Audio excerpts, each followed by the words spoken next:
Hello, love. My name is Nathan Wilson, and this is Storytime. This is where I share the stories that shaped my life. And this one is about my dog, Goldie. This happened in 2005 in Conway, Arkansas. And so this story is called How I Met My Dog. Uh, Many people pay for dogs or are given dogs, but this story is very different than that. Uh, and it moved in to a house with the dog, with Goldie. And I'll explain how that happened. I went to New Zealand for a vacation while I was going to college. This was in 2005. I came back. When I left, I was just moving out of a house, and because my roommates were graduating college, but I still needed a little more time in college. And so my sister said, "Hey, you can move in with me."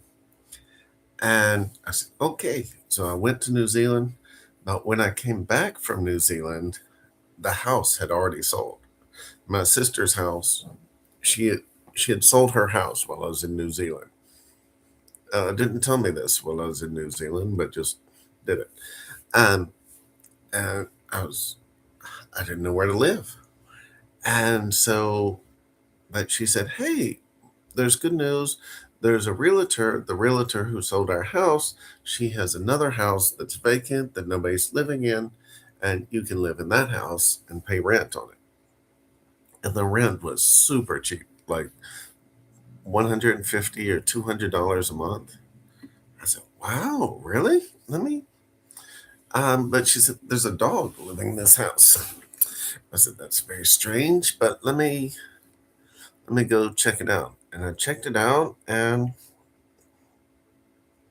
there was a dog in the backyard. Um, the dog lived kind of in the backyard and in the garage. And I was told that there was somebody that comes by and checks on the dog every day. So I don't have to do anything with the dog. And the dog's just living there. And I would be also living there. So the dog's like my roommate. And the dog's name is Goldie. And so that's how I met Goldie. And I did let her into the house. But when she would never look at me in the eye. She always looked down or to the side. If she wanted you to pet her, she would just come near you, and she was just so gentle. But at the same time, she was a very large dog. She was a blonde German Shepherd, which is quite rare, and just the most beautiful dog. I have pictures, and I guess I'll post a link to this album. That's the best way to do it, I think. I've got an album, and I'll share it with you.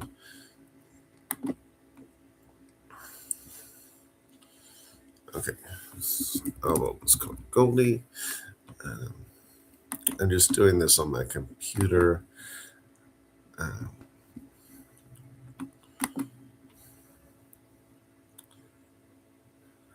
um,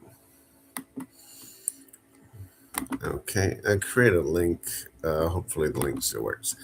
I'll put it in the chat so if you see the link and you can see the photos, um, they're from various time periods. I had the dog for quite a while. She was a beautiful blonde German Shepherd. And hey, welcome to join us. Well, people left as soon as they came, but that's okay. Um, so Goldie, she's a beautiful German Shepherd, and then but like I said, she's living in the backyard. I'm living in the front part of the house, going to school. But then I say, "Why don't I just take her for a walk?" Um, I just take her for a walk one day, and she's just the sweetest thing. Going, like she would pull so hard, and I would be. But coming back home, she would just not want to come back home, so she'd just kind of lean on me and just um, just be so sweet. Uh, Another thing about her is every night she would howl all night.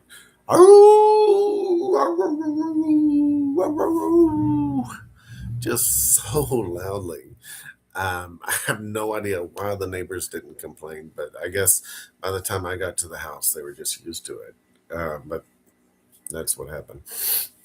So, and they said that, like they said, every quite often the person they would come and would feed her, and the person that was coming to feed her, they were very standoffish. I didn't really talk to them for quite a while because they didn't have to go through the house. They could come in through the garage, and they would come in through the garage, feed the dog, and then leave. And I'd never see them.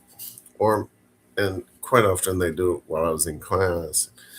Uh, but this house, the reason why it hadn't sold is because it had mice. It had a big mice problem. Which, when I first got there, I was like, "This is so nasty." But and it's a large house, and I'm not good at cleaning, so I would just clean one room and then another. But it, I'd see these little mice droppings everywhere. And eventually, I get these little sound detectors that they would make a sound, and the mice hated it, so they eventually left. I got them out of my bedroom first, and then out of other rooms periodically. And one day they were the worst in the garage and in the yard. So one day I went to go see Goldie in the garage, and a mouse ran over my foot. And I screamed, I lifted up my foot, I said, "Ah!" And Goldie, she did, she just put her paw down, and she put her paw down on that mouse and looked up at me. I said, "What?" She just caught that mouse just so quick. Like, it ran over my foot. I yelled, and she just put her paw down like so quick. And as she put her paw down, she picked that mouse up with her mouth and then took it outside and killed it and then came back. And it was like she said, "Oh, you don't like mice? I didn't know that you didn't like mice." So, like, after that day, I rarely saw another mouse in that in that garage. She she I was so surprised. It was quite shocking. Um, but then, yeah, the mouse. I finally got rid of the mouse problem altogether, so there are no mice anywhere in the house. It took a while, but maybe 2 3 months. Yeah, but I finally got rid of all the mice and all the mice traces. Um, and as this was happening, I was getting closer and closer to Goldie, take her on longer and longer walks. Some days I would end up like taking her on 2 or 3 walks just because it's so like endearing because she's acts so sweet on the walks. I remember one time I took her for a walk and there were people playing basketball in the street. I was a little nervous. I was just going to get out of the road, but they stopped their basketball game, moved to both sides of the street as far away as they could get to get out of her way. And I just walked her down the street. But every one of those kids were so scared of her. But she never barked at a person. Um, but if there was a dog, if she saw another dog, smelt another dog, sensed another dog, she would raise a big ruckus. I remember one day I was walking her, and there were these 2 dogs asleep. They were asleep and very far away behind a fence, no threat to us whatsoever. But she saw those dogs and she just started barking so mad and aggressive. Um, but that's how she was. She could never just let a dog sleep. She'd just bark at him all the time. Um, and I don't know if it's a dominance thing or what it was, but it eventually I introduced her to other dogs, but that came much later. And so this, like she became my roommate over several months. And then I was like, wow, this dog is so great. And I started, I was in college. I had a full kitchen, but I wasn't eating very good. And then she kind of inspired me to cook. And so I would start cooking more meals. I got real proud of my potatoes. And I call them smushed potatoes because I boil them for so long they just turn into mush. And then you get a spoon and you can stir them up. And I was so proud of being able to do that. I don't, but that's the level of cooking I was at. But I would cook, and I would cook instead of just cooking for one person. I would be cooking for me and Goldie, and I would give her food on a plate, and me, I would eat on the plate. Like I would cook a full meal, but she would never eat the vegetables, but she would eat the meat and other things I cooked for her. And it was really sweet. And I would tell her I worked at the career services at UCA in Conway, and I would tell my coworkers about her, and they were like, "Oh wow, it sounds like such a great dog." And then they came over and checked her out. Uh, but with the rat problem, got away on that house, gone away. That house was able to be sold. So the the person who was letting me rent the house, she started showing the house again after she came over one day and saw it didn't have rats and it looked really nice. She started showing the house and the house sold. So I had to find another place to live.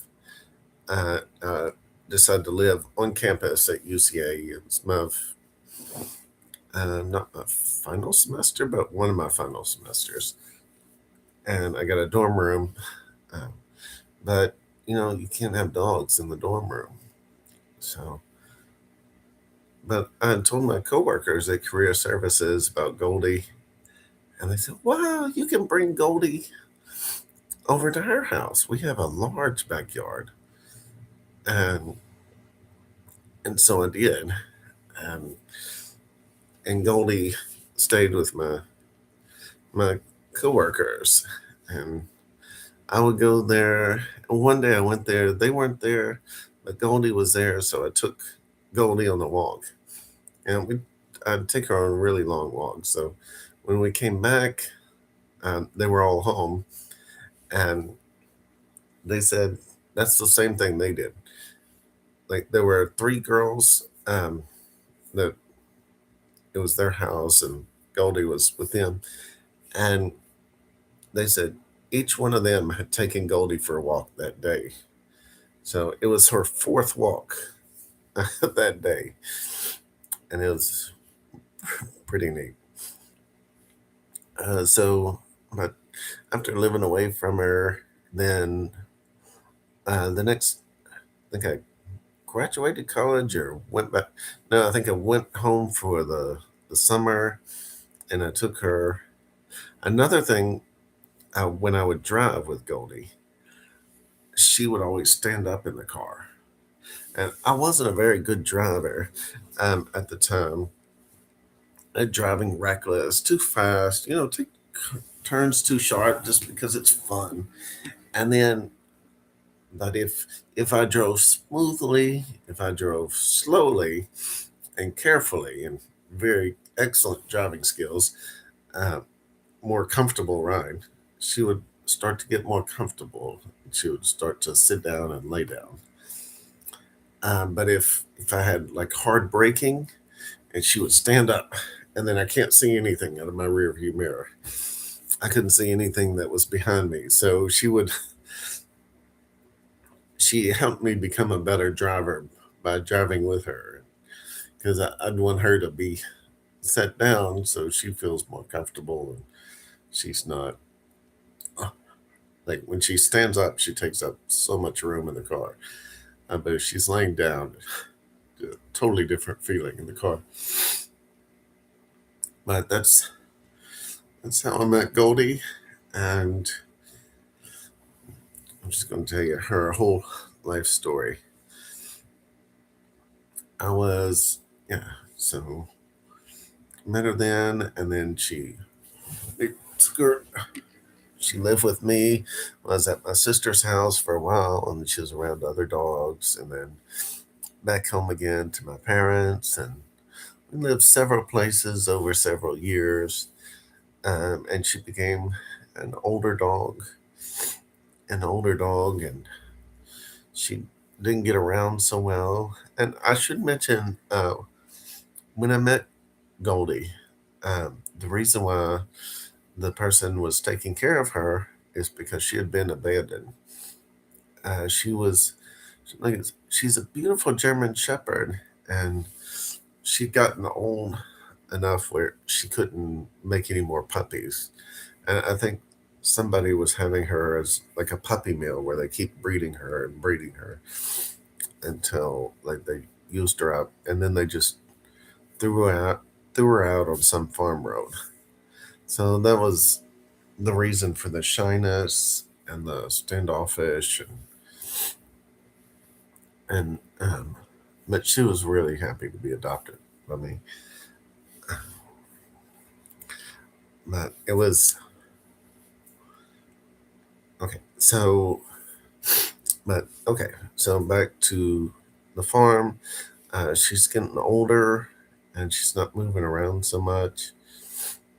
Uh, One day, my dad's backing up, and he backs over her and hurts her even worse. But at that point, she had lost her bowel control, and she was using the bathroom on herself several times a day, and she wasn't having a good quality of life at that point. She still looked happy and happy to see me, but at the same time, it was so hard seeing her like that. And I knew that I would have to, they say, put her to sleep. But I felt like, oh, this is my dog, and she means so much to me. I need to do it myself. I need to um, shoot her and put her out of her misery because she's suffering so much.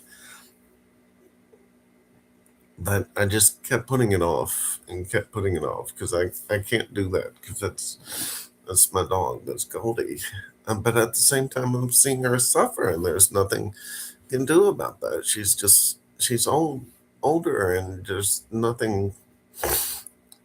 Her quality of life is just next to nothing now.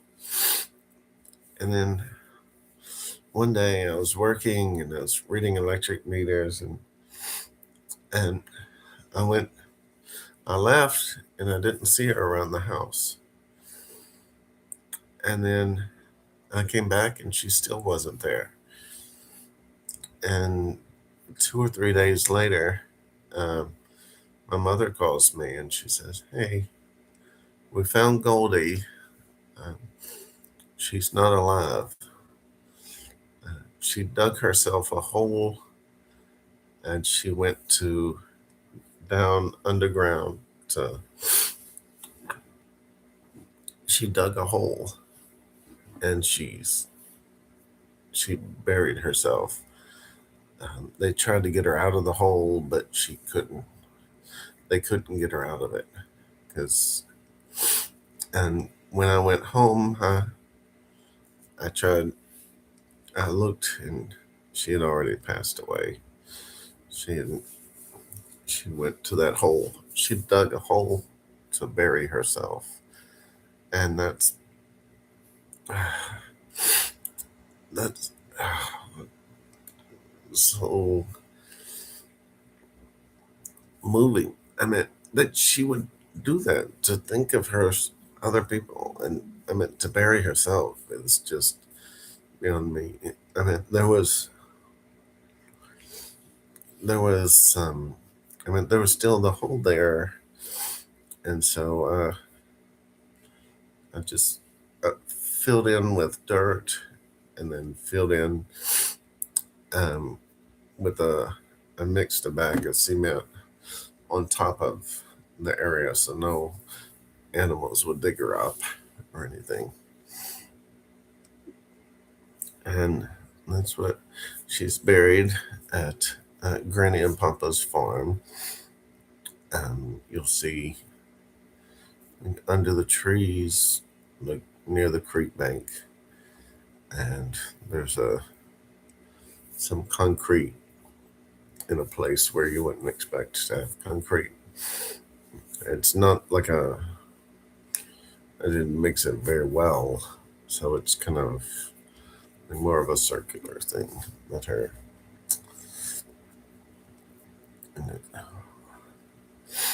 Okay, that's the story of Goldie, and that after she passed away, it was so hard. I didn't want another dog for a long time, and because she means so much to me.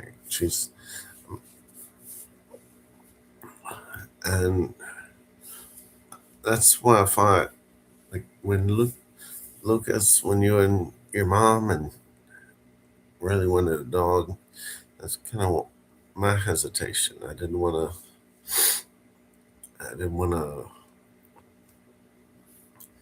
a dog because in my mind that dog competes with Goldie, but I know y'all need a dog, or deserve a dog like that, like Goldie was to me. Um, and that's what we got. Denver is a crazy dog, but it's, well, the dog that we got. Um, and and this is my story about how I met Goldie. I'm a dog, and she's forever in my heart. I put the link to the Google Photos. It says at lucasdad-nathan, and then the photos.app Google. So that should be there. I'll eventually figure out how to put photos like here or over here or somewhere. But I don't know how to do that right now. So well, when I can do that. All right, that's the end of the stream. See, there was somebody here. I was going to see if they had any questions about it. But all right, if you have any comments that you want to say, discuss, anything, let me know. Like, subscribe to the channel if you haven't already. And I'll end the stream here. All right, bye.